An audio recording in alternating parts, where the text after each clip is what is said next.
नमस्कार, स्वागत है आप सबों का। मैं एक बार फिर से अभिनंदन करता हूं। बीपीएससी 2021-22 की तैयारी कर रहे हैं और साइंस संकाय के केमिस्ट्री अर्थात रसायन विज्ञान से संबंधित विगत वर्षों के प्रश्नों का हम सिलसिलेवार अध्ययन करेंगे। मैं एक बार फिर से धन्यवाद देता हूं सभी गुरुओं का, सभी पब्लिकेशन का, सभी मित्रों का, जिनके अथक प्रयास से मैं कुछ नवीन जानकारी नई तरीके से आपके समक्ष प्रस्तुत कर रहा हूं। तो आइए जल्द से प्रारंभ करते हैं रसायन विज्ञान के प्रश्न। तो शुरू करते हैं पहले प्रश्न से।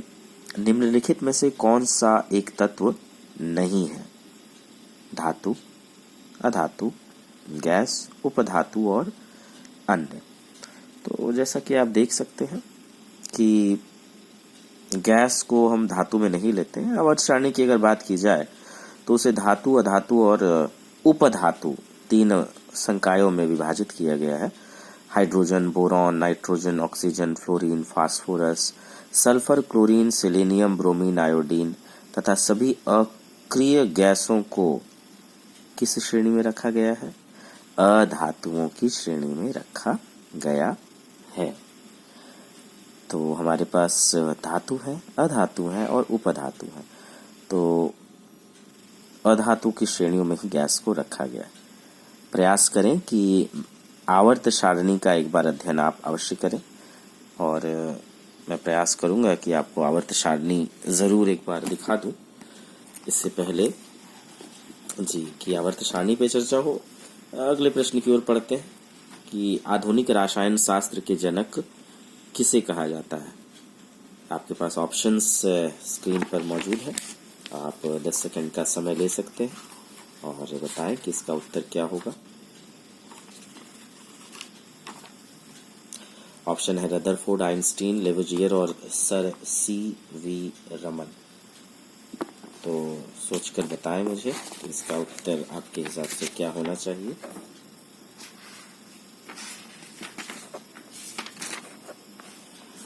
जी, तो समय समाप्त हुआ। इसका उत्तर होगा एंटोनी लेवोजियर।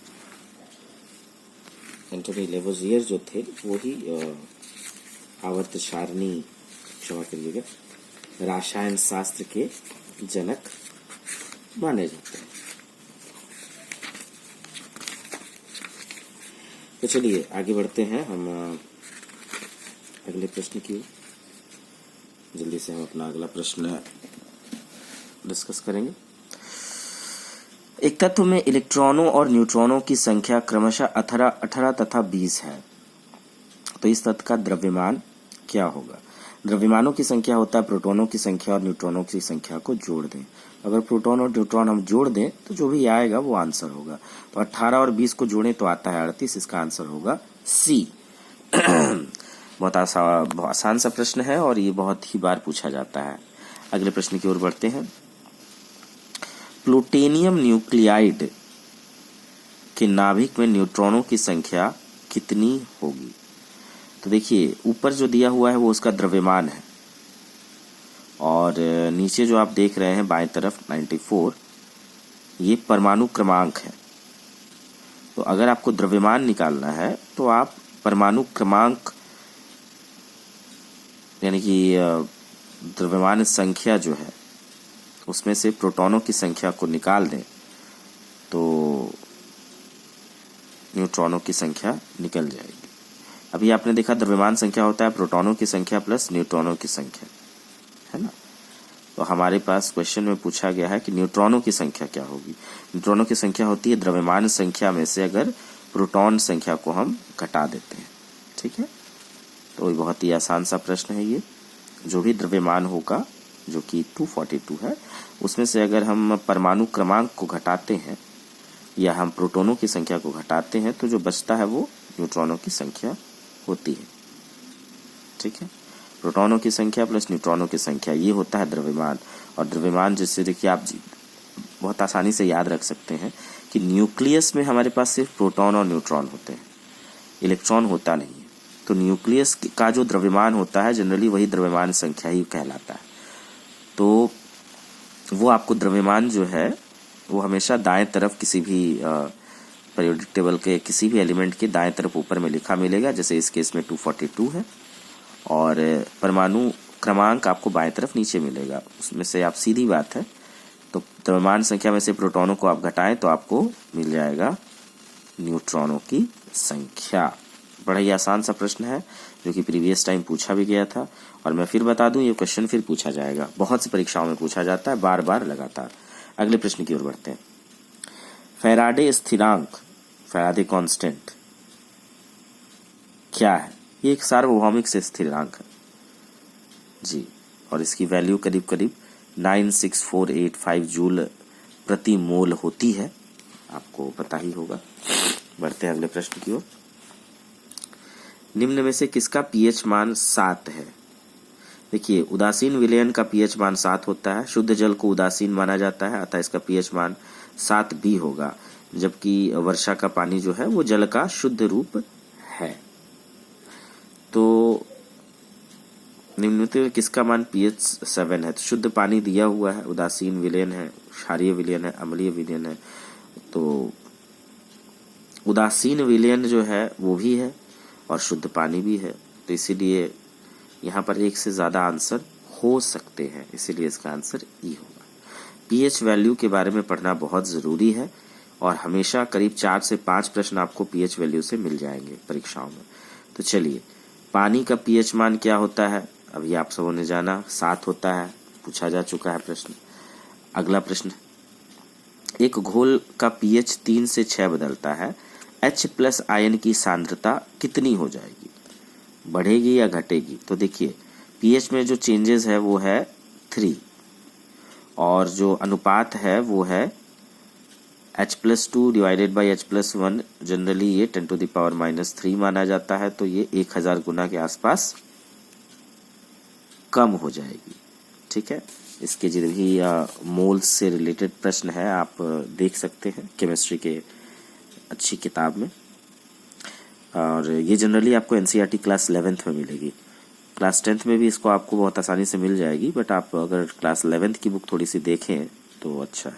स्पेसिफिकली ये प्रश्न आप जरूर देख रहे हैं, ये बार बार आता है प्रश्न। आगे बढ़ते हैं ब्रोमीन के क्वेश्चन की ओर। ब्रोमीन क्या है? यह एक तरह का लाल द्रव होता है, लाल गहरा द्रव है ये, तो जो कि एक वाष्पशील द्रव है। ब्रोमीन 35 परमाणु क्रमांक होता है इसका, और ये रूम के टेम्परेचर को जो है नापने में भी इस्तेमाल कभी कभी होता है। कमरे के ताप पर ये किस अवस्था में रहेगा, जो रूम टेम्परेचर है। जनरली ब्रोमीन जो है लिक्विड फॉर्म में, द्रव अवस्था में रहता है। ये एक अज्वलनशील पदार्थ है और ये जल में विलय नहीं होता है। ब्रोमीन वर्ग 17 का सदस्य है अगर आप पीरियोडिक टेबल देखें तो, और क्लोरीन जो है इसी सदस्य में आता है, और इस वर्ग को हैलोजन वर्ग का नाम भी दिया गया है, जिसमें कि क्लोरीन है, आयोडीन होगा शायद, ब्रोमीन है ना। हैलोजन वर्ग एक बार देख सकते हैं आप। तो प्रश्न था कि ब्रोमीन क्या होता है, तो ये एक लाल द्रव्य है। आगे बढ़ते हैं। वेल्डिंग में प्रयोग होने वाली गैस कौन सी है? ये ऑक्सीजन तथा एसिटिलीन रहती है जो वेल्डिंग में प्रयोग होती है, गैस वेल्डिंग में। गैल्वेनाइज्ड लोहे के पाइप पर जो परत होती है वो किस चीज की चढ़ी होती है? जस्ते की परत चढ़ी होती है। कपड़ा साफ में करने वाले डिटर्जेंट जो है वो क्या है? तो डिटर्जेंट आर्द्रक एवं आर्द्रकों के यौगिक होते हैं जो तनुकृत अवस्था में सफाई के गुण को प्रदर्शित करते हैं। वस्तुतः ऐसे पदार्थ एल्किल बेंजन सल्फेट, बेंजीन सल्फेनेट्स होते हैं, और डिटर्जेंट्स कठोर जल में भी घुलनशील होते हैं, तो ये सल्फेनेट होंगे। तो अल्कलाइल बेंजीन की बात अगर की जाए तो ये आपको एनसीईआरटी 11th में भी जो केमिस्ट्री में ऑर्गेनिक केमिस्ट्री है उसमें आपको बहुत अच्छे तरीके से मिल जाएगी। थोड़ा क्लिष्ट प्रश्न है ये, डायरेक्ट क्वेश्चन तो मैं नहीं कहूँगा, लेकिन याद रखने के लिए सल्फोनेट आप याद रख सकते हैं, डी इसका आंसर होना चाहिए। और आगे बढ़ते हैं। वह तत्व जो मानव पसीने के माध्यम से उत्सर्जित होता है वो क्या है? गंधक है, लोहा है, मैग्नीशियम है, या फिर जस्ता है। तो पसीना मुख्य रूप से पानी से निर्मित होता है और इसमें बहुत से अन्य खनिज है। अम्ल है, यूरिया है, और मुख्य रूप से sodium, potassium, calcium, magnesium, zinc, iron आदि भी पाए जाते हैं। तो इसका आंसर एक से अधिक यानी कि ई होगा। नीला थोथा ब्लू विट्रियोल का किसका रासायनिक रूप है, ये प्रश्न है। कॉपर सल्फेट CuSO4.5H2O, ध्यान रखिए .5H2O, इसको ब्लू विट्रियोल कहते हैं। ये बहुत आसान प्रश्न है, जनरली क्लास 9-10 की किताब एनसीईआरटी में आपको मिल जाएगा। ये ब्लू विट्रियोल कहते हैं इसे आप, CuSO4.5H2O। यह लवण निर्जलीकृत अवस्था में रंगहीन होता है। इसके बारे में आप एनसीईआरटी में पढ़ सकते हैं। ब्लू विट्रियोल CuSO4.5H2O, ब्लू थोथा, नीला थोथा या ब्लू विट्रियोल। निम्नलिखित में से सबसे भारी धातु कौन सा है? देखिए, सोना, चांदी, पारा, प्लैटिनम, जिसमें आंसर जो है वो प्लैटिनम होगा। स्टेनलेस स्टील एक मिश्र धातु है, लोहे और निकेल का, लोहे और क्रोमियम का। देखिए, तो स्टेनलेस स्टील जो है वो उसका कॉम्बिनेशन आप देख लीजिए क्या होता है। लोहा मुख्य धातु के साथ कार्बन, निकेल और क्रोमियम को एक निश्चित अनुपात में, ध्यान रखिए, लोहा 1, कार्बन 2, निकेल 3, क्रोमियम 4, इन चारों को मिलाकर एक निश्चित अनुपात में जब हम मिलाते हैं तो स्टेनलेस स्टील हमें प्राप्त होता है। ऑप्शन में है लोहा और निकेल, लोहा और क्रोमियम, तांबा और क्रोमियम, लोहा और जस्ता। तो इसका आंसर ई होगा। बड़ा ही आसान प्रश्न हो गया ये। अगर ये कॉम्बिनेशन पूछ लेता परसेंटेज तो ये आपके लिए टफ हो जाता है, इसलिए परसेंटेज आप देख लें एनसीईआरटी में। आगे बढ़ते हैं। क्षमा कीजिएगा। टूटी हुई हड्डियों की रक्षा के लिए प्लास्टर ऑफ पेरिस का प्रयोग होता है। यह है जिप्सम, जिसका रासायनिक सूत्र होता है CaSO4.2H2O। ठीक है, प्लास्टर ऑफ पेरिस का सूत्र क्या है? लीजिए, डायरेक्ट क्वेश्चन आ गया। CaSO4 2H2O, या फिर H2O कह सकते हैं यहाँ पर, CaSO4 H2O, ये हो गया प्लास्टर ऑफ पेरिस का सूत्र। फॉर्मूला आप देख सकते हैं, रासायनिक समीकरण। एक हाइड्रोकार्बन जिसमें कार्बन के 2 परमाणु द्विबंध द्वारा जुड़े होते हैं वो क्या कहलाते हैं? इसे एल्कीन कहते हैं, जो कि डबल बॉन्ड वाले होते हैं, alkene. NCERT class 11 organic chemistry में आप देख सकते हैं। हालांकि आपको क्लास 9 में भी कहीं ना कहीं मिल जाएगा। सिरके का रासायनिक नाम क्या है? इसे एसिटिक अम्ल कहा जाता है, CH3COOH, और इसे एथेनोइक अम्ल भी कहते हैं, IUPAC नेम में ethanoic, CH3COOH। Class 11 organic chemistry, IUPAC naming, first chapter. निम्नलिखित में से कौन सा अम्ल सिरके में उपस्थित है? एसिटिक अम्ल उपस्थित है। Direct question. देखिए, 98 में पूछा गया था और 2017 में फिर पूछ लिया गया, सेम रिलेटेड क्वेश्चन। आगे बढ़ते हैं। कार की बैटरी में प्रयोग होने वाला अम्ल कौन सा है? ये होता है आपका sulphuric acid, H2SO4। Sulphuric acid होना चाहिए। Class answer D. Soda water की बोतल खोलने पर निकलने वाली कौन सी गैस है? ये कार्बन डाइऑक्साइड होती है, आप लोग को पता ही है, बहुत आपने कोका कोला पिया है तो आप जानते ही होंगे, CO2 रहता है इसमें। खनिज क्या है? ये एक अकार्बनिक ठोस होता है, जो भी खनिज होता है। बी आंसर होगा। आगे बढ़ते हैं। वर्ष 1945 में नागासाकी में जो गिराए गए बम थे वो कौन सा विस्फोटक प्रयोग किया गया था? उसके अंदर प्लूटोनियम का यूज हुआ था।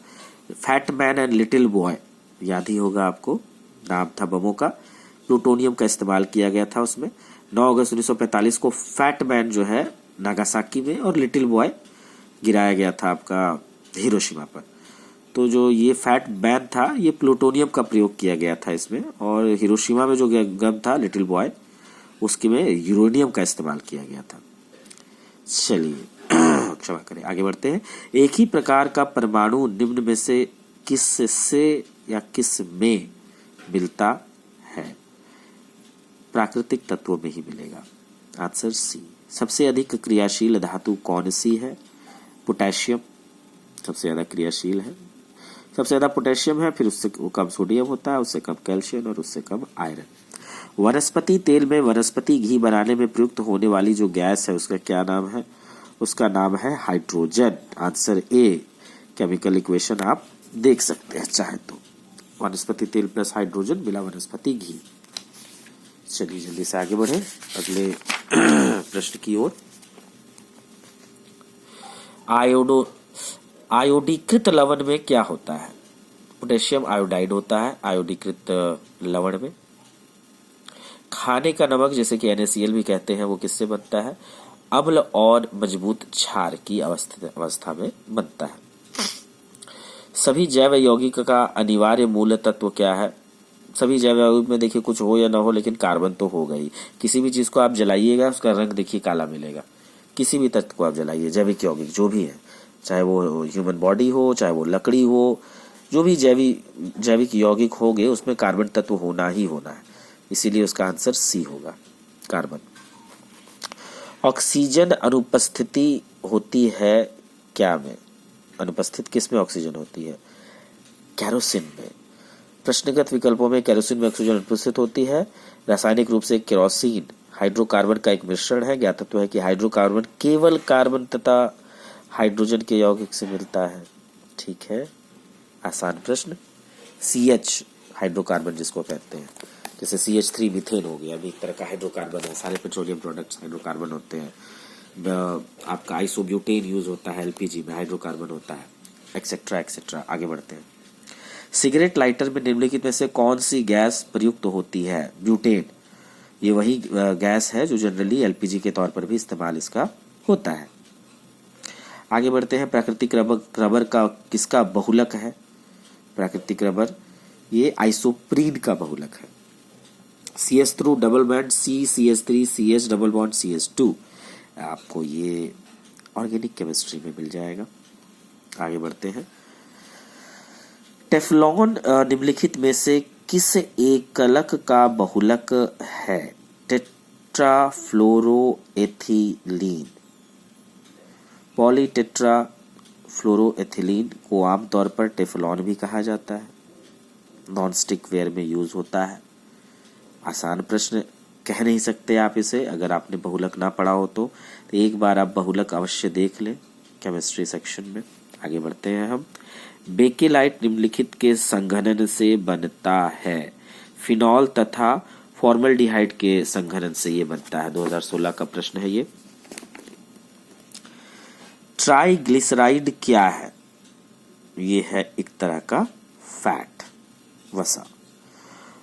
पुलिस द्वारा नशे में गाड़ी चलाने वाले की सांस की जांच के लिए फिल्टर पेपर पर क्या होता है? पोटेशियम डाइक्रोमेट सल्फ्यूरिक अम्ल। पुलिस द्वारा नशे में चलाने वाले के सांस के जांच के लिए जो ब्रीथ एनालाइजर या ब्रीथ लाइजर का प्रयोग किया जाता है इस उपकरण के माध्यम से, तो पोटेशियम डाइक्रोमेट तथा सल्फ्यूरिक अम्ल के एक विलयन से गुजारा जाता है। उसे पोटेशियम डाइक्रोमेट सल्फ्यूरिक अम्ल भी कहा जाता है। और ब्रेथलाइजर में लाल भूरा पोटेशियम डाइक्रोमेट विलयन होता है। अल्कोहल से अभिक्रिया करके यह हरे रंग में परिवर्तित हो जाता है और इस हरे रंग की तीव्रता यानी कि जो इंटेंसिटी के माध्यम से छोड़ी गई सांस से अल्कोहल की जो ही मात्रा है उसका एक अनुमान लगाया जाता है। एक स्पेसिफिक लिमिट होती है जिसके बाद चालान भी होता है। मैं उम्मीद करता हूं कि आपको इस दौर से गुजरना नहीं पड़ा हो, और अगर गुजरना पड़ा भी हो तो आपको चालान ना लगा हो, मेरी यही उम्मीद रहेगी। हालांकि कभी ना कभी आपको इस टेस्ट से जरूर गुजरना पड़ेगा अगर आप ड्राइव करते हैं। चलिए आगे बढ़ते हैं।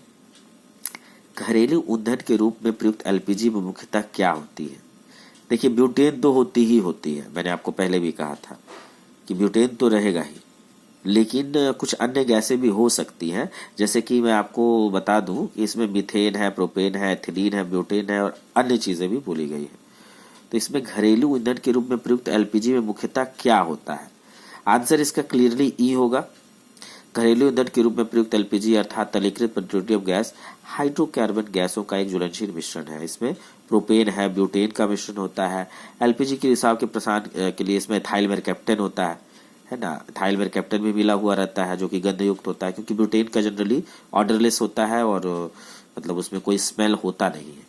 तो अगर आप ब्यूटेन के साथ साथ इथाइल मेरकैप्टन भी पकड़ लें तो ब्यूटेन प्लस इथाइल मेरकैप्टन तो दोनों चीज होनी चाहिए वहां पर। तो इसमें प्रोपेन भी मेंशन है, 3 तो आ ही गया था, तो आंसर इसका ई होगा। याद रखें इथाइल मरकैप्टन, यहाँ सिर्फ मरकैप्टन दिया हुआ है पर मैं इसमें एक एडिशन देना चाहता हूँ। इथाइल मरकैप्टन, कैप्टन मरा हुआ, मर कैप्टन, ये वो वाला कैप्टन नहीं है, ये केमिकल कंपाउंड है। जी हाँ, इथाइल मरकैप्टन की वजह से ही जो आपको गंदे अंडे की स्मेल आती है ना, गैस जब लीक होता है तो उसी की वजह से पता चलता है कि एलपीजी रिलीज हो रहा है। मतलब ब्यूटेन में कोई स्मेल होता नहीं है, जनरली आइसोब्यूटेन भी यूज़ होता है, तो आपको पता ही नहीं चलेगा कि गैस लीक हो रहा है। इसीलिए ये स्पेशली ऐड किया जाता है जो इसकी मैन्युफैक्चरिंग होती है। तो आप ध्यान रखें, ये भी एक अलग क्वेश्चन बन सकता है। आगे बढ़ते हैं। ग्रीन हाउस गैसों में मुख्य घटक क्या होता है? भाई जो भी दिया है उसमें ऑप्शन ई होगा, आप देख सकते हैं। और ये क्वेश्चन जो है बैक टू बैक पूछा गया है। तो ग्रीन हाउस गैसेज जो हैं उसमें कार्बन डाइऑक्साइड, जलवाष्प, नाइट्रस ऑक्साइड, मीथेन, ओजोन आदि आदि चीज़ें होती हैं। बैक टू बैक 2018-19 में ये क्वेश्चन पूछा गया है। पेट्रोल तथा डीजल के अधूरे जलने से उत्पन्न क्या होती है? कार्बन मोनोऑक्साइड होती है, जो कि एक बहुत खतरनाक गैस है। आगे बढ़ते हैं।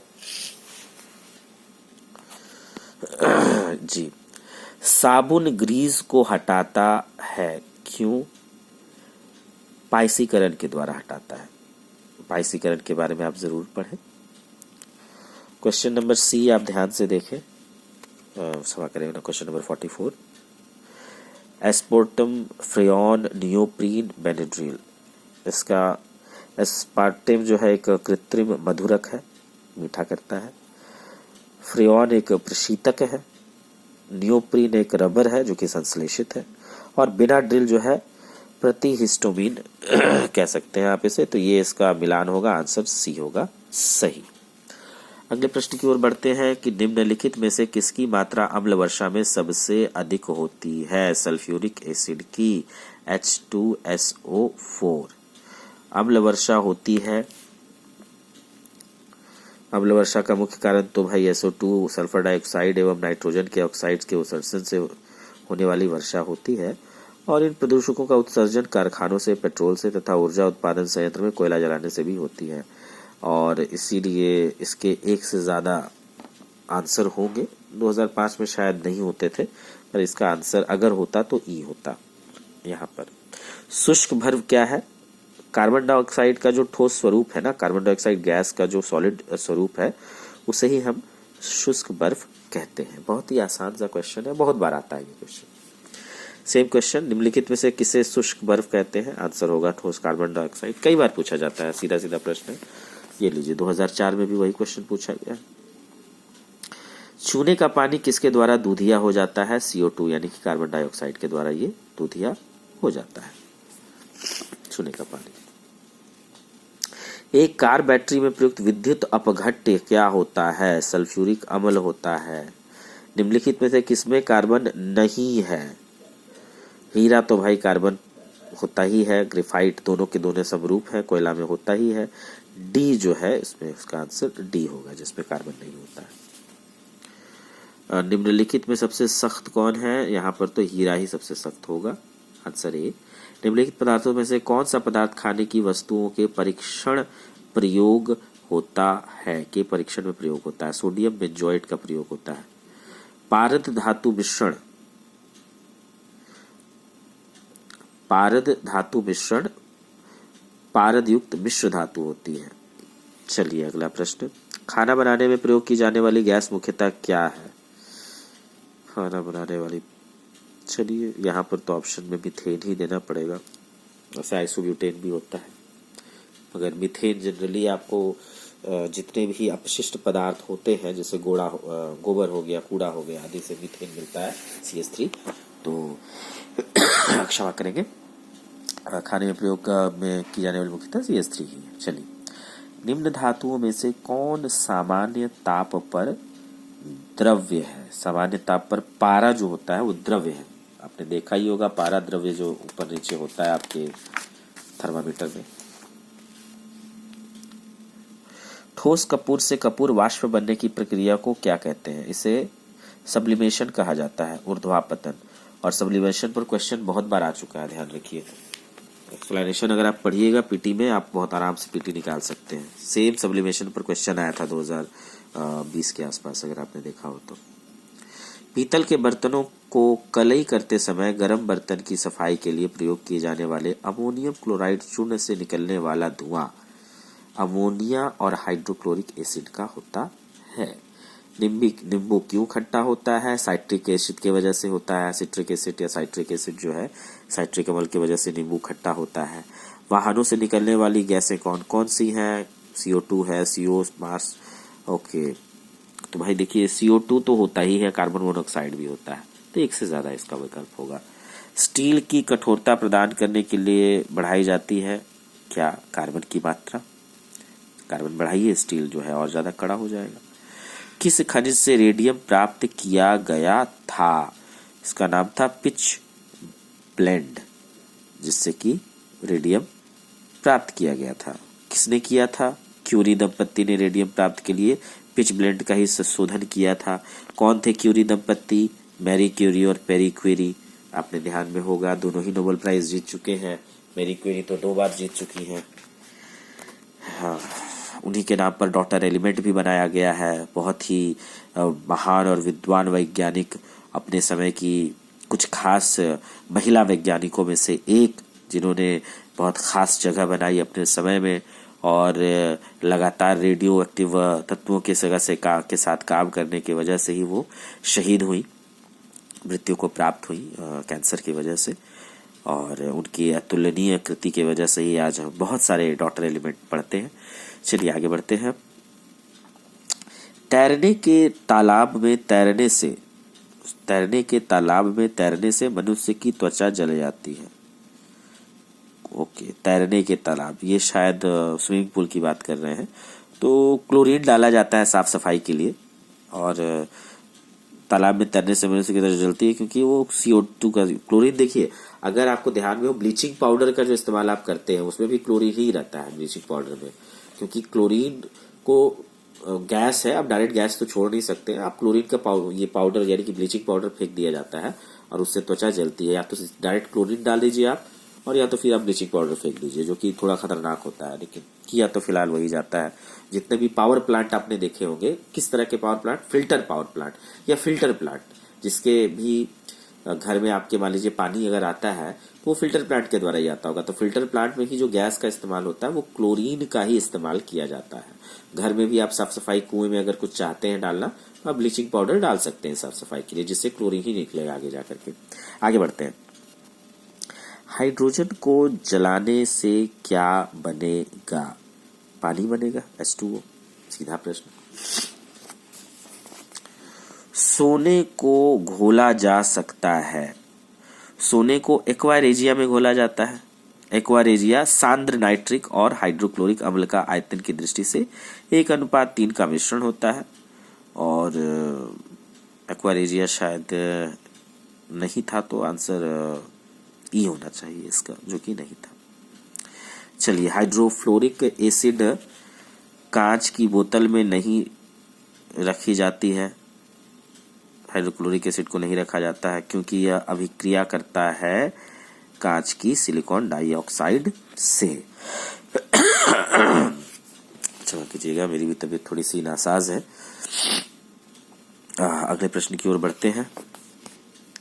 वायु में थोड़ी देर रखने पर किसी धातु के ऊपर हरे रंग की बेसिक कार्बोनेट की परत जम जाती है।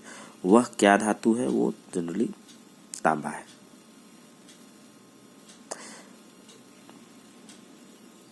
तांबा धातु के ऊपर हरे रंग की बेसिक कार्बोनेट की परत जम जाती है। वस्तुतः यह वायु में तांबे के ऑक्सीकरण का परिणाम होता है। इसे पटीना कहा जाता है। यहाँ पर तो तांबा ही होगा। चलिए ठीक है, आगे बढ़ते हैं।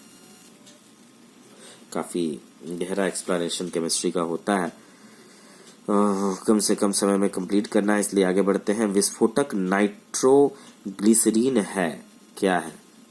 ये एक नमक है। नाइट्रोग्लिसरीन एक एस्टर है जिसका उपयोग विस्फोटक की तरह किया जाता है। ठीक, ये तो एस्टर होगा इसका आंसर। विस्फोटक नाइट्रोग्लिसरीन एक एस्टर है, हाँ जी, जिसका उपयोग विस्फोटक की तरह किया जाता है। चलिए, तो देखा जाए और कितने प्रश्न हैं। काफी प्रश्न हैं।